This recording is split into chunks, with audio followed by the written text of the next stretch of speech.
اعوذ باللہ من الشیطان الرجیم، بسم اللہ الرحمن الرحیم۔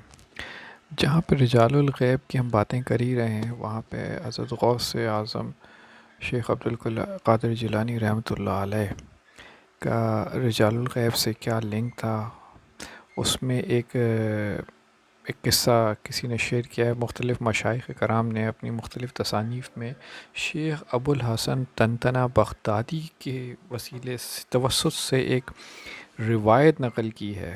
اس میں وہ لکھتے ہیں کہ اب یہ بات شیخ ابو الحسن طنطنہ بغدادی کہہ رہے ہیں، میں نے ایک ضروری کام کے لیے سیدنا عبدالقادر جیلانی رحمۃ اللہ علیہ کے گھر میں چند روز قیام کیا۔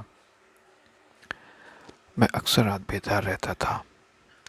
حضرت کو کوئی ضرورت پیش آتی تو خدمت کے لیے حاضر ہوتا۔ ایک رات حضرت شیخ عبدالقادر جیلانی اٹھے، گھر سے باہر نکلے اور تنہا اپنے مدرسے کی طرف چل پڑے۔ میں آپ کے وضو کے لیے پانی کا لوٹا لے آیا، آپ کے پیچھے ہو لیا۔ میں نے دیکھا کہ مدرسے کا دروازہ خود بخود کھل گیا۔ میں بھی آپ کے پیچھے چلتا رہا۔ ہم دونوں چلتے گئے، بغداد شہر کے بیرونی دروازے پر جا پہنچے۔ یہ دروازہ بھی خود بخود کھل گیا۔ ہم باہر نکلے تو دروازہ خود بخود بند ہو گیا۔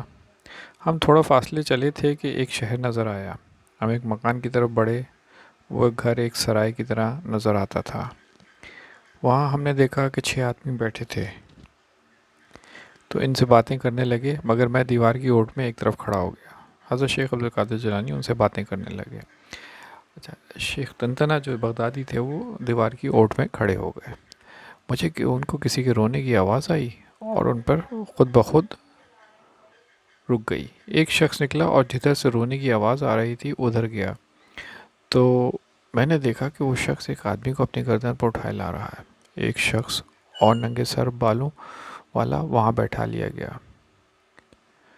ایک اور شخص ننگے سر لمبے بالوں والا وہاں بٹھا لیا گیا، جسے اٹھا کر حضرت سیدنا غوث اعظم کے پاس لے آئے اور سامنے بٹھا کر اس کے لمبے لمبے بال اور مونچھیں کاٹ دیں اور پھر اس کو نہلا دھلا کر عمدہ لباس پہنا دیا گیا۔ آپ نے فرمایا، اس شخص کو اس مرنے والے ابدال کی جگہ مقرر کیا جاتا ہے جس کا رات انتقال ہوا تھا۔ تمام لوگوں نے تصدیق کی اور شہادت دی۔ حضرت شیخ عبدالقادر جیلانی رحمۃ اللہ علیہ باہر نکلے، ان لوگوں کو وہیں چھوڑا، میں بھی حضرت کے پیچھے پیچھے آ گیا۔ ابھی میں تھوڑا ہی فاصلہ طے کیا تھا کہ میں نے دیکھا کہ ہم بغداد کے دروازے کے سامنے کھڑے ہیں۔ دروازہ کھل گیا، ہم نے مدرسے کی طرف آ گئے، مدرسے کا دروازہ بھی کھل گیا تو ہم اپنے گھر آ گئے۔ صبح ہوئی تو میں نے حضرت شیخ کے پاس بیٹھا۔ میں تھکا ہوا تھا، کچھ پڑھنا چاہا مگر میری زبان پر کوئی حرف نہ آیا۔ دراصل مجھے رات کا واقعے کی ہیبت نے دہشت زدہ کر دیا تھا۔ حضرت نے فرمایا، بیٹا یہ الفاظ پڑھو تاکہ تمہیں کوئی غم و فکر نہ رہے۔ میں نے پوچھا، حضرت رات آپ کہاں تشریف لے گئے تھے؟ فرمایا، ہم بغداد سے چل کر نہاوند چلے گئے تھے، اور جن 6 افراد کو رات میں تم نے دیکھا تھا وہ دراصل ابدال تھے۔ ان میں سے ایک آدمی فوت ہو گیا تھا، اور جس شخص نے ایک شخص کو کندھے پر اٹھا رکھا تھا وہ ابو الحسن یعنی حضرت خضر علیہ السلام تھے۔ جن لوگوں کو میں نے گواہ بنایا تھا وہ قسطنطنیہ کے رہنے والے تھے، لیکن جس کے سر کے بال کاٹے گئے، مونچھیں کاٹ دی گئیں، وہ مصر کا رہنے والا ایک نصرانی تھا۔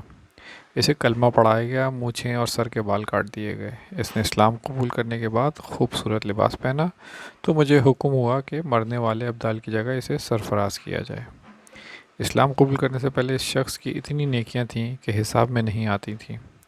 پھر میں نے اس سے ساری زندگی اللہ کی مخلوق کی خدمت میں گزار دی۔ پھر اس نے ساری زندگی اللہ کی مخلوق کی خدمت میں گزار دی۔ اس بندے نے، یعنی جو نصرانی تھا، اللہ نے اسے اسلام لانے کی توفیق دی۔ پھر مجھے حکم دیا کہ اسے ابدال کا عہدہ دے دیا جائے۔ اب وہ ابدالوں کی جماعت میں ہے۔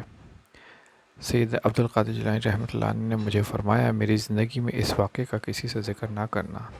یہ کتاب ہے زبدۃ الاسرار، صفحہ نمبر 92 اور 93 پہ یہ قصہ وہاں پہ لکھا ہوا ہے، وہاں سے یہ ریفرنس ہے اس کا۔ جزاکم اللہ خیر۔